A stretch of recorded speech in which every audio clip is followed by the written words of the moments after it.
time for another edition of AEW Unrestricted. Tony Schiavone and Aubrey Edwards are with you. Hey, Aubrey. Hey, Tony. I've missed you. I love you. Yeah. I'm so happy you're here. Thank you. Thanks to Alex Abrahantes for stepping in for me for a few weeks. But it's great to be back. It's great to have Samoa Joe with us. Joe, how are you, buddy? I'm excellent, man. I'm glad you're back, too. Yeah, this is much more pleasant than having Alex here. I agree. This is way better scenario. True heel. By the way, I just want to say that just to start out this, that Joe at one time only had a 33 1/3 chance of beating Scott Steiner. And Scott Steiner was 66 2/3 chance. Strong math. Strong math. Strong math. It's almost unbeatable, you know. We did defy the odds. We did defy the statistical odds, but ooh, I mean, when he laid it out like that, I mean, it just kind of made the struggle that much more real in people's minds. You know, I mean, the insurmountable odds that were in front of me. You know, that damn thing stood the test of time. I mean, people still talk about that. So, you know, I tell people, like, I was standing behind the camera as, like, Scott was kind of, like, free-forming it in his head. Yeah. And I remember kind of, you know, he did an earlier take, and, it, you know, he was kind of getting the idea. And then, like, I think it was, like, the second he just went.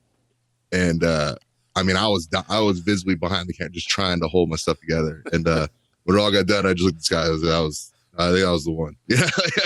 It was tremendous, man. It was tremendous. And I just want to hit you with that first, but I want to let you know how great it is to have you here. You made your appearance at the ROH Supercard of Honor back in Dallas not that long ago. And what a response, man. What a response for you, not only there, but your first time in Dynamite. You had to be really thrilled about that.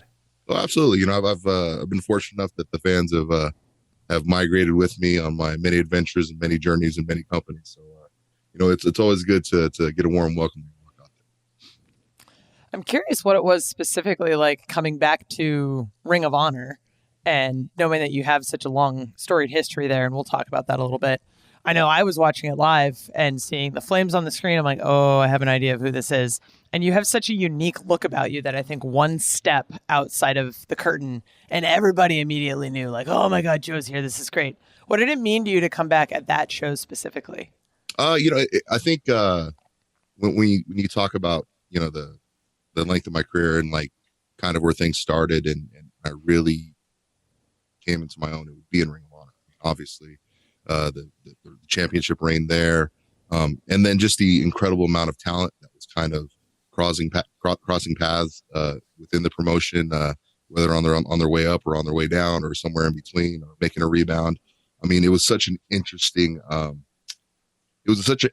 place in the business at the time because really there was no alternatives. There was nowhere for anyone outside of WWE to really kind of express themselves. And it kind of was the forerunner to Impact or TNA at the time and many other promotions to follow.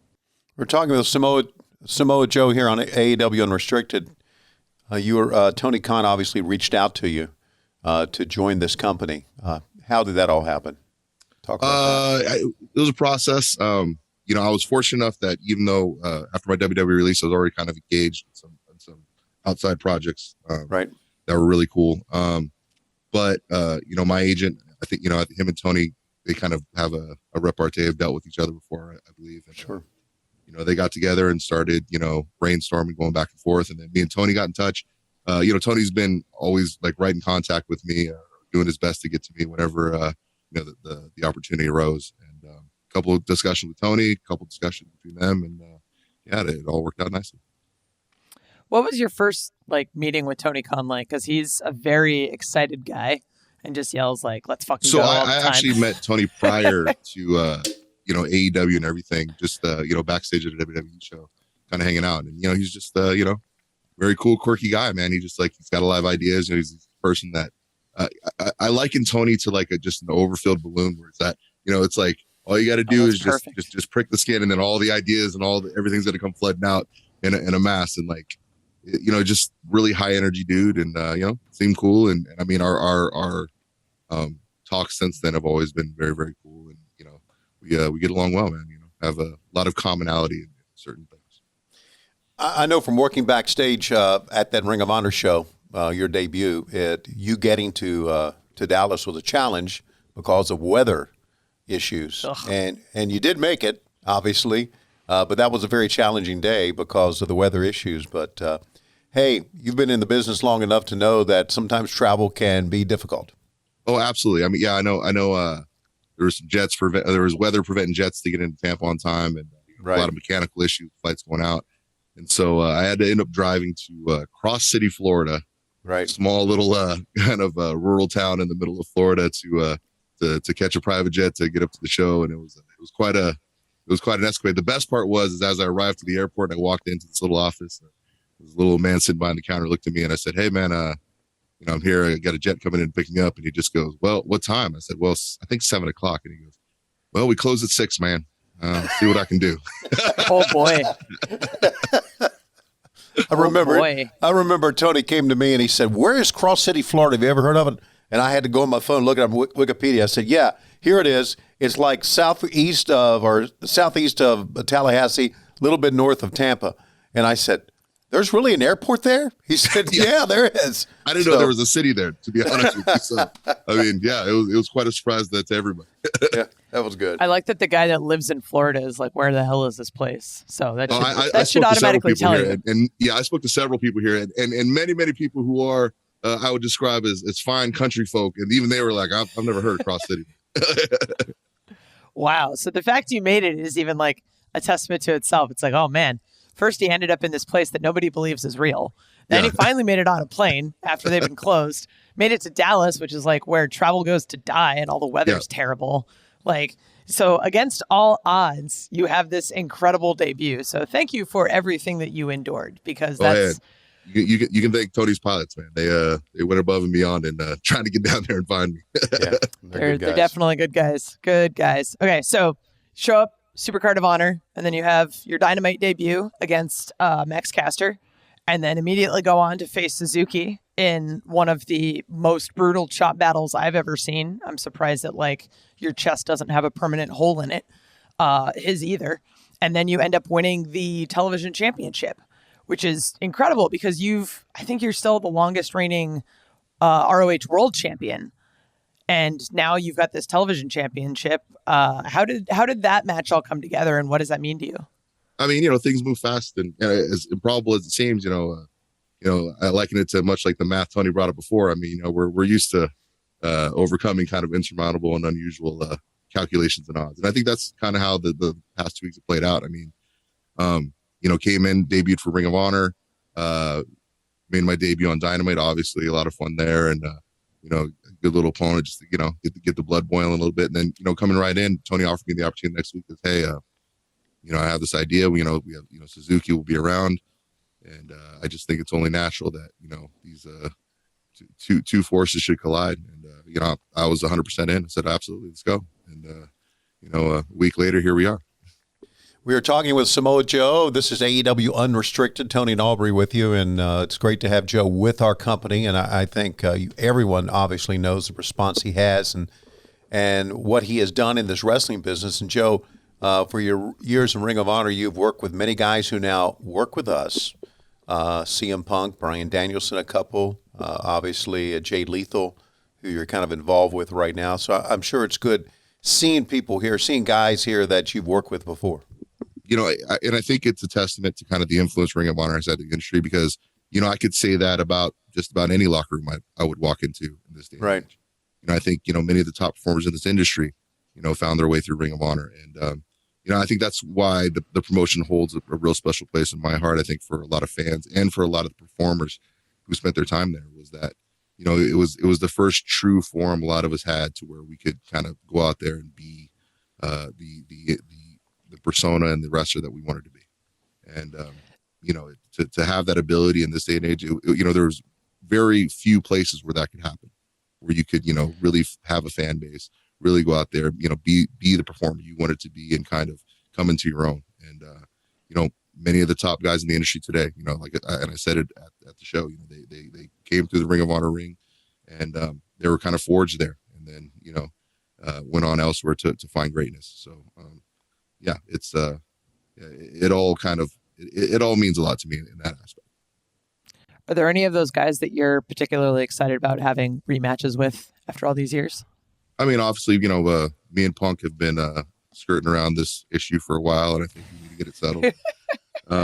Danielson, anytime I step in the ring with him, we get down, up and down. I think the roster, when you talk about guys who, I've worked with in Ring of Honor that I'm currently on the roster with now in AEW and Ring of Honor. I mean, yeah, any one of those guys. I mean, it's wide open. We're talking with Samoa Joe, and we are talking about his career. Actually, we're going to be talking more about his career after the break, but right now we're talking about his arrival here in AEW. And AEW Unrestricted, by the way, Tony and Aubrey with you. Joe, you've been doing some talent scouting as of late as well. Is that true? Yeah. Before WWE was heavily involved in their scouting department, and right. Now kind of keep those eyes open and keep those eyes out there for a different purpose. Obviously, you want to have some of the best up and comers coming into your company, and if I can help facilitate that for AEW, then I'd be more than happy to. Do you like doing that? I mean, is it something that you think that as we go? I've learned to appreciate it and like it because of men like William Regal, who in the height of their career took time to, give me advice and right. just show me a path. It wasn't, hey, I'll put in a word for you, I'll do this. It was like, no, here's the path, and if you choose to follow it, you can find success. And right. I think it's just something that's kind of missing in the industry as a whole. There's just not a lot of guys who have that experience, kind of going back and having honest discussions with dudes about, what the industry is like, what this business really is, and right. breaking down the numbers and not just being grandiose and bragging about how you're awesome and this is how much you did and this and this and this. It's like, every empire is built with a plan. And the problem is we don't talk about the plan enough. We just talk about the empire. So, I'd like to change that. Anytime I can offer a word of advice to somebody young and up and coming and, want to put themselves in the best possible position to succeed, which I think is vitally important to anybody in our industry, is, putting yourself in a position to be successful, not just, waiting for something to break or happen. Is a big asset bank of our knowledge, which isn't shared enough. And right. I'd like to see that happen more. Very well. Love that. Yeah, very well said, Joe. And by the way, we're talking to Samoa Joe on AEW Unrestricted, and we'll continue talking about his early years when we continue here on. Did I repeat myself, Aubrey? Yeah, you did, but you've been gone a bit, so it's fine. Unrestricted. Stay with us.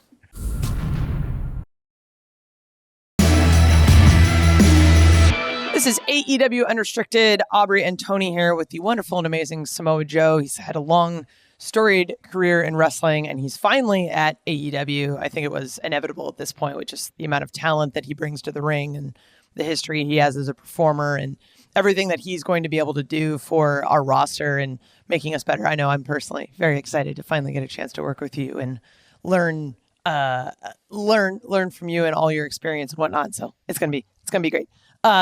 We mentioned in the earlier segment, you're the longest reigning ROH champion. I think it's 645 days. What does that mean to you after all of these years to still have that record? I'm surprised it's still standing, to be honest. I thought Jay Lethal had a shot at eclipsing that, but it didn't happen. I mean, yeah, it's such a rarity, I think, in this industry, to be able to hold a championship that long. And I think, during the breadth of the reign and what we were able to accomplish, we checked a lot of the boxes that we sought to check out. And, I had to give Sapolsky on that. At the time, it was a very radical idea, and, he saw it through by hook or by crook, and it worked out well for us. And I appreciate him taking that gamble. Start of your reign was back at the Night of Champions in 2003, which you wrestled twice that night, we understand. Mm-hmm. Did you? I've heard guys talk about this a lot, that they used to have to wrestle twice in one night. Did that happen to you a lot? A lot more so earlier in my career, because, a lot of times, especially in Southern California, you would get these little kind of spot fair shows. So you could have a couple shows throughout the day. And, at the time too, like I was so, new in the business, like, two shows a day. Awesome. Cool. More experience. This will be awesome. This will be great. Right. And, I rue that now, cause it's tough. Cause when you get through one, it's like, woo, especially, right. With the level of competitors that you end up inevitably facing off in the ring with, right. At this level. But, back then, you're all gung ho and you're all for it. I've done, fair shows where it'd be like 3 in a day, and you'd be all right. Wow. Yeah. I think everybody who's come up through the indies, it's like, remember Remember back when those days were happening, and very grateful for what we have now. It's like, okay, cool. I only have one match. This is great. Just it's treated so well. The worst, though, wonderful. this happens more often than not, will be, hey, kind of go out there the first match and, really give them a show. And then the next match, like, hey, we got to switch up things a little bit. Can you make them hate you? Oh, man. Yeah, the same kid you just saw. I don't know, mush them in the face. And Yeah. Yeah. the popcorn Oh, over. Well, and I think for yours, it was like you had a singles match and a tag match, which is like a completely different mindset shift. And then all of a sudden it's like, okay, well, yeah, now we just have to do this other thing. Not like I was really thinking about that at all. So testament to you, man. That's where you hope that you're working with a lot of people who know what the hell they're doing, because it makes that whole scenario a lot easier. Right. You made your ROH debut back in October of 2002 at Glory by Honor, the pay-per-view, in a match versus Low Key. It was supposed to be a one-off appearance, but then you ended up getting a contract. How soon after that pay-per-view and that match did that happen? I think immediately after the match when I walked in the back. Go through the curtain. Hey, do you want to work here? It was funny, and I very much understand at the time, but ROH is very hot for the indies, and it was really kind of one of the few places to work. So everybody was kind of beating down the door trying to get in, especially in the Northeast, and I was a West Coast guy. And independent promotions, young, starting out, that flight from Los Angeles is a lot of money, for a company to really eat every week or every single show. So and at the time, Christopher Daniels was their regular fly out from. So that's what they had budgeted. The Christopher Daniels West Coast ticket, they had that budgeted. They definitely didn't have a second ticket budgeted. So but after that match, I think they found room in the budget. So it was pretty nice, and it was all history after that.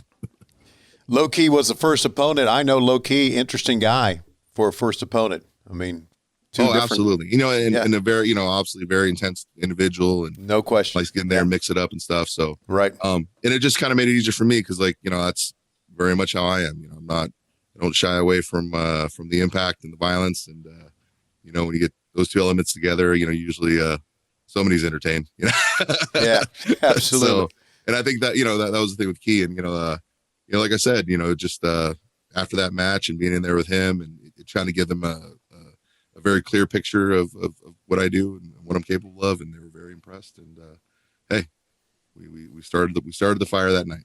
That's right. So speaking of violent matches, back in 2004, you had to defend the world title against Homicide, which I think this is the one where I ended up bringing a fork to. Did you have any say in the fact that it's like, oh, we're just going to keep putting you in all these violent matches with these super hardcore guys? Like, but at the same time, it's like, you're the top guy, that's what you're expected to do. We have to, and that's very much how Ring of Honor was at the time. It was very, very predicated on whether we drew or not, whether we survived or not. It was directly linked to our survival. So, it's like, if I wanted to work and I wanted my boys to work, and we were, like I said, it was a very big locker room. And I think many of the people would say in there at the time, a very big family. It's like, yeah, okay, absolutely. Let's do this. Let's do this here. Let's do this there. It was anything just to keep momentum going and keep the company moving forward. And, that was my responsibility. So it was like, it wasn't a matter of whether I had a say or not. It was a matter of whether I wanted to take on the task or not. And that was what was put in front of me, and I was all for it. We're talking with Samoa Joe. Joe, I wanted to kind of move back a little bit. Talk about your when you first started in wrestling. When did that all start? When did your interest in wrestling begin? Interest in wrestling probably was, throughout my life. It was one of the few things I think universally as a family we could watch around the house together, simply because we all loved different sports teams and had very heated rivalries whenever it came to discussing anything sports. Any sports matters at the dinner table were much like politics in other houses. I mean, we're very passionate, very, very split. So, but wrestling was one of the few things that I think we would all kind of sit down and watch together. And for us, I grew up, my family ran a Polynesian dance troupe. We toured the world. We were constantly on the road. So the gig life was already kind of inherent in what I did. Sure. I very much understood it. My family had a very good understanding of it. So, pitching, becoming a pro wrestler to them, or that I was going into the pro wrestling field, it was funny. The discussion was literally, they pay? Yeah. All right. And then that was right. That was kind of it. And honestly, and people say, oh, wrestling is dangerous. Do they care? I mean, you understand, I came from a family of fire knife dancers. We all had third, second degree burns going into, coming out of high school. So it was like, it might have been a safer career choice actually for me at a certain point. So, Wow. yeah, I mean, like it was just a very natural progression. Obviously, growing up in the show, being in front of people was never an issue for me. Kind of was very, very natural. And yeah, pro wrestling, I always say, was my second career in show business. Right. Because my first career, it was from when I was 5 years old till I was in my early 20s. And then from there, I left and I became a professional wrestler. So there's never been a time at one time or another where I've been on stage or have been in front of people. So yeah, it's my lot in life.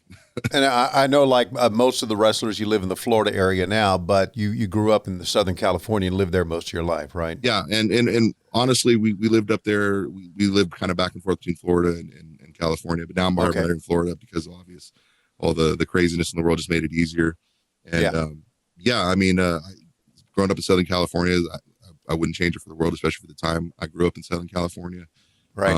And the experiences and the people, and obviously, kind of growing up in a crazy fire knife dancing hula show with where you're kind of around the world all the time. It was a unique upbringing and a very, very fun one. Wow. I want to know more about this fire knife dancing. Like how does one start fire knife dancing other than having your family thrust one my in your hand? Your father takes you out in the back and he hands you a large knife, which he teaches you how to spin that safely. And then after that, the knife is then lit on fire. And then, there's some protocol stuff. And, basically it's a lot of small burns and little ouchies here and there. And do your best not to set your hair on fire and not make him mad in the process. Yeah, it's unusual to say the least. Is this something that was handed down from a generation? Did his father do this too? And for my father too, like my brother, I think at one time easily is probably one of the greatest knife dancers in the world.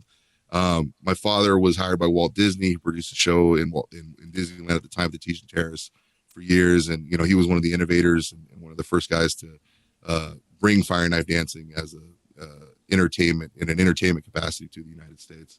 And it was a family tradition. My brother still runs the show to this day. Wow. My nephews and nieces, my nephews especially, they're all still fire knife dancing. They're still competing and doing everything too. So they stay active. Where are they located? If anybody Southern wanted California. to go see them, Two Productions out of Southern California. Yeah. Awesome. That's fantastic. So you're no stranger to the gig lifestyle and whatnot. You enter wrestling. I know you spent some time in Japan. I think with Noah and Pro Wrestling 01. Talk about that a little bit. So Japan kind of was my initial first big gig, even before Ring of Honor, and my first kind of when I realized, this is what I want to do for a living. So I went over for Pro Wrestling 01, who at the time was under Shinya Hashimoto, who was passed unfortunately, and it was a great experience. But the only thing that was usual was kind of a half shoot fight, half pro wrestling promotion. So I mean, a lot of times I remember doing road shows, and they're just like, hey, it's you versus Gerard Gordeau, the guy who ripped the dude's eye out in MMA and, is a Dutch kickboxing champion and has no idea how to go in there and do anything but kick people's heads off. And you're like, oh, sweet. That happened a few times, or, just local rings, pancrase, judo guys, all kinds of stuff. So it was a very much a kind of on the job learning experience, but a valuable one for me. Joe, you've had a couple of we've talked about some notable matches early in your career in Ring of Honor. Also, the ROH World Title Classic in 2004 against CM Punk, the 2006 Fight of the Century against Bryan Danielson. We're talking about 60-minute time limits. Mm-hmm. That's got to be difficult to prepare yourself for and to pace yourself. I think the biggest difficulty is kind of getting over the mental stigma of it, because I know for me, like, you think, oh man, it's hard to really go those lengths and to, keep the crowd engaged, keep everybody, keep everything going. And really, sure. I think that's the biggest thing. And then once you're in there, and it's funny, I think after the 15-minute mark, you kind of just fall into, your body kind of falls into a rhythm. You're mentally, you fall into a rhythm, and like you're locked in, at least for me. And, and like I said, when you're in the ring with guys who are talented, both of those individuals, it makes that 60 minutes move at blistering pace, So, yeah, I mean, it was something that kind of was lost with the annals of time and television. To be able to kind of do that in a 60-minute match or have that much time in a modern era was such a rarity and such a cool experience. And yeah, they were fun matches. I know we're talking about individual matches and opponents, but are there any matches from your time at Ring of Honor, even from your time at TNA, that really stand out to you as some of your favorites or most memorable? I always say my personal favorite matches always usually happen on house shows, just because it's just this way more free-form environment and things happen. There's a lot of organic things in the crowd. But I mean, time in Ring of Honor, I mean, obviously, Kobashi, the Punk matches, anything with Danielson. And then as I got to TNA, AJ, anything I do with AJ, anything I do with Daniels. I mean, those were like matches that I always remember fondly. But it's also because, all those people are friends of mine. They're all, people I'm close to in life, who I hope well for outside of the ring. Maybe not so much inside the ring, but that added kind of bonus is what kind of makes those matches memorable for me. So that's definitely. We've talked so much about your Ring of Honor time. Talk a little bit about your time at TNA. How was that for you? It was, it was fun. It was a great time. Obviously, I would say that was where, kind of more of my national exposure occurred, and kind of the greater breadth of America got to see me and see what I do. And it was enjoyable because, the people that I had the chance to work with at the time, they were all people either, I had known in Ring of Honor and had good relationships with already, or there were new up and coming guys who were really hungry and really open-minded as far as what they wanted to see in a wrestling ring, wanted to push the envelope and do things different. And, it's those types of people are infectious, and it's hard not to, be enthusiastic and want to work with them when they're, ready to kind of go out there and try new things. We're talking to Samoa Joe here on AEW Unrestricted. Just an absolutely storied career, and I feel like you're just getting started, man, even after everything you've already done.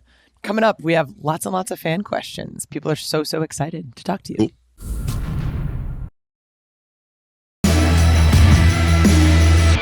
This is AEW Unrestricted. Aubrey and Tony talking to Samoa Joe, recent signee to AEW.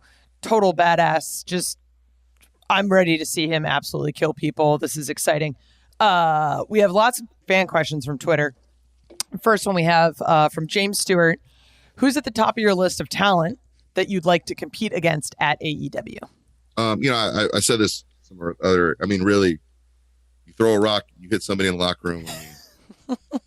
It's a matchup. AEW, it's really tough because, like I said, there's just so many individuals that are out there, and it's just I've always kept an open. Hey, anytime, any place, anybody, anywhere, any way you want it. Let's go. I mean, let's stay off the dream matches. It's a lazy question. Right. They all can get it. Yeah. That's a great attitude. It really is. Anybody, let's get it. I appreciate that, Joe. I really do. Ed Brody Cole wants to know about. It says, ask Joe about voicing King Shark in the Suicide Squad game. It's awesome experience. Suicide Squad coming out next year. Big game from Rock City Studios.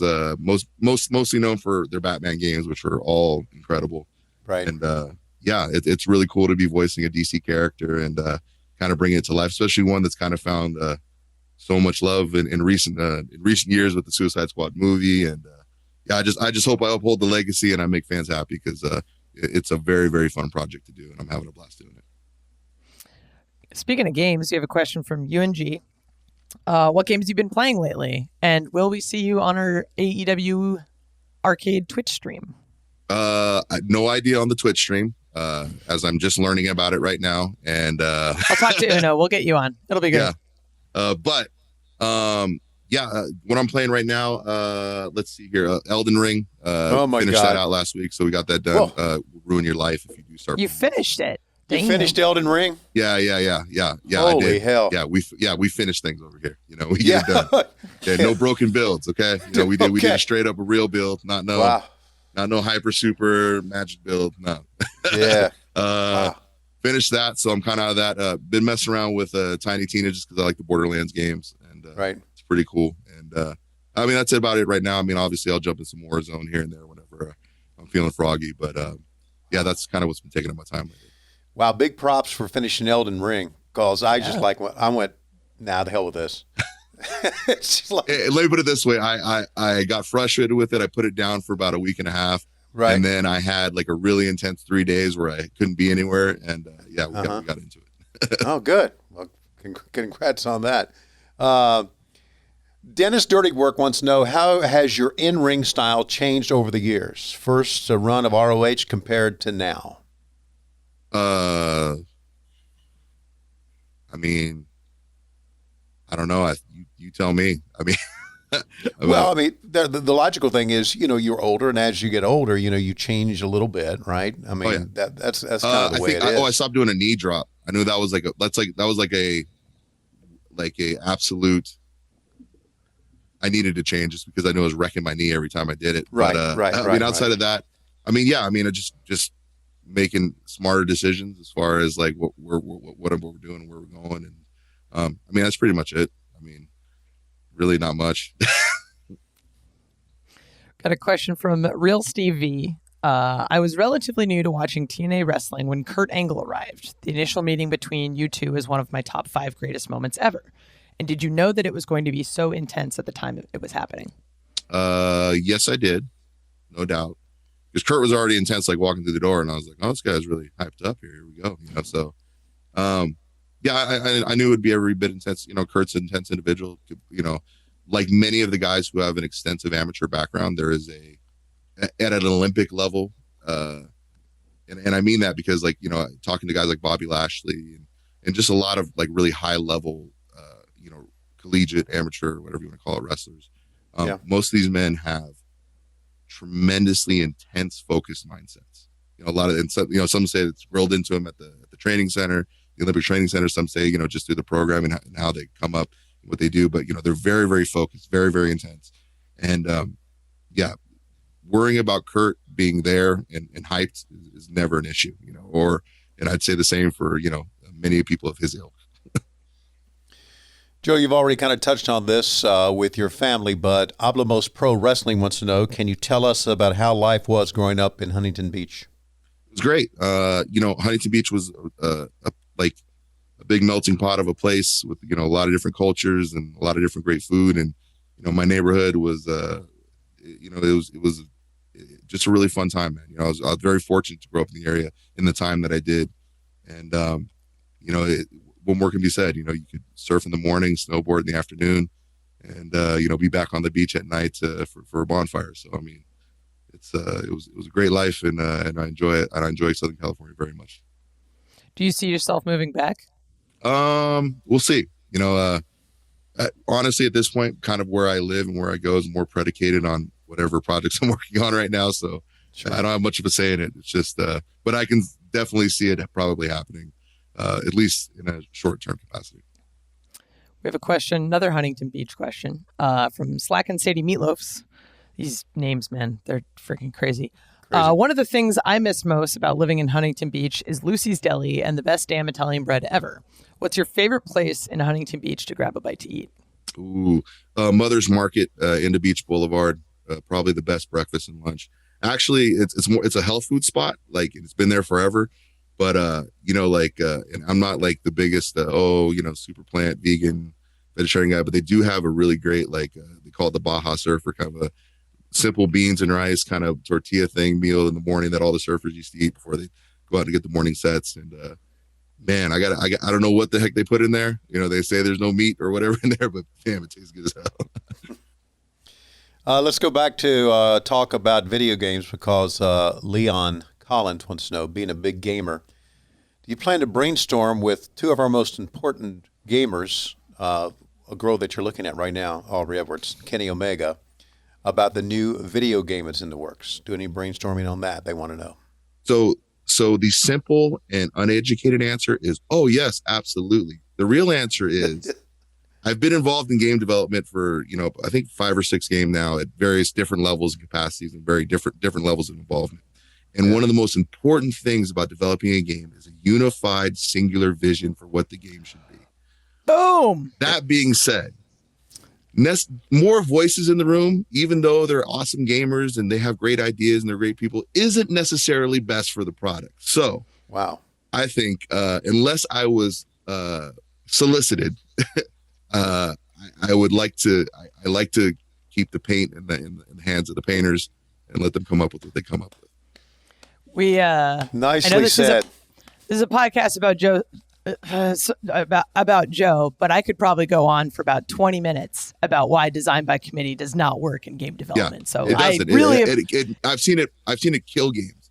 And I have too. I have friends who are developers. In fact, I have a lot of friends who are developers who are currently involved in decision by committee games, and I feel for them because the things they say to me.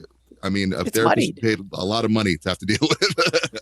Right. Wow. It's like there's idea guys don't really exist. Like you got to be able to do something and implement something. But like, yeah, it's like, no, you have to have that unified vision in order to make something great. And everybody kind of needs to fall in line with that. It's like, oh man, okay, I'll shut up. I could go on for days about this kind of shit. Well, before you hit the next question, Aubrey, the same could be said about wrestling creativity. Yes. Yeah. I mean, really, it could. And creativity in general. Now, like I said, whether it be a painter or a sculptor. I mean, listen, I think collaborative art can be awesome, and I've seen it be awesome, but it takes a tremendous amount of synchronicity between those people collaborating. Not just, hey, you're a great idea person, you're a great idea person.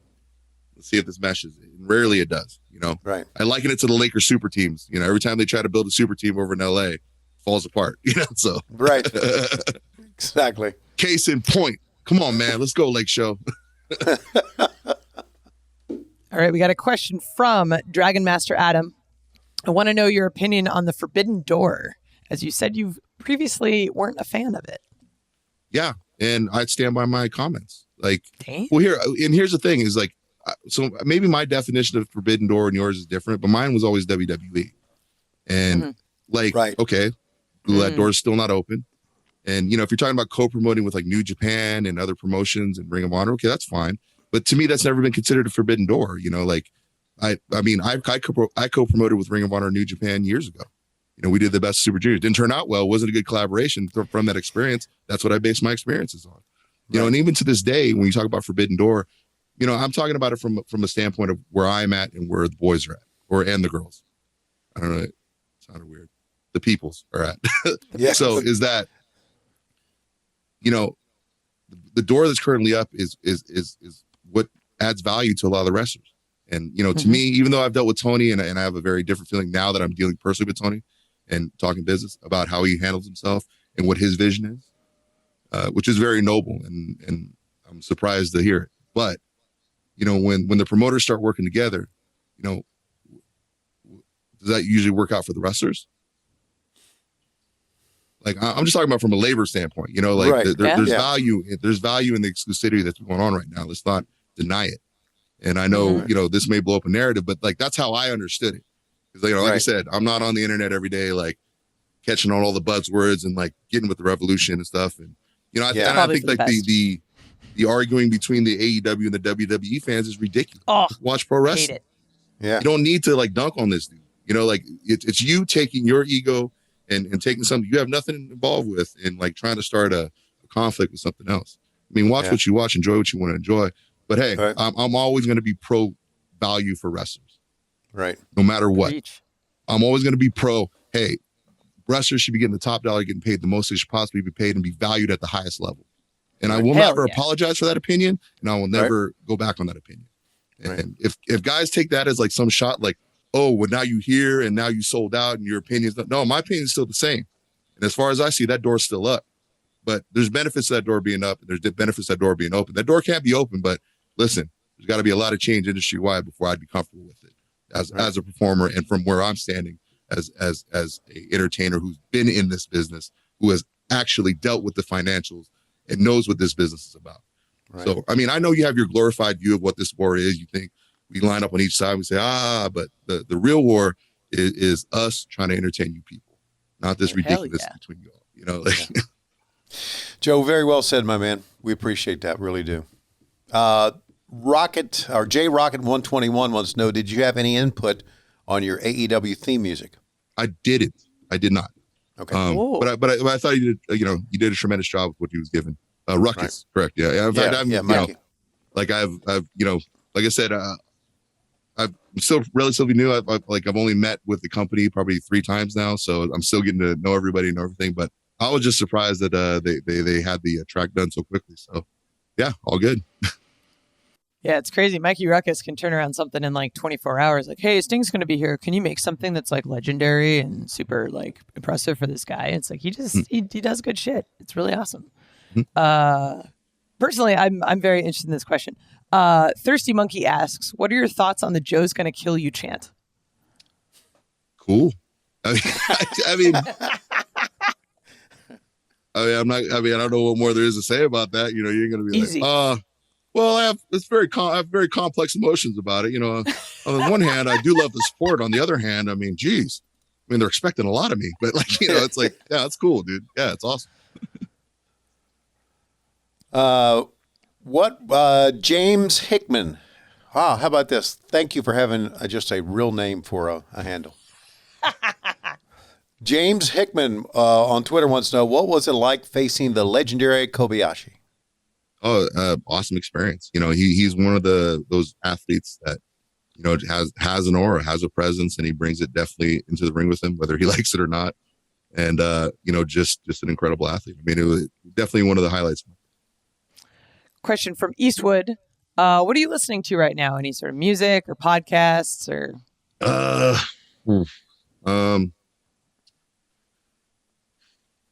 Oddly enough, my music tastes are very, very wide and varied. I found a psychedelic 70s cumbia like playlist that I just like play in the background. I have no idea why.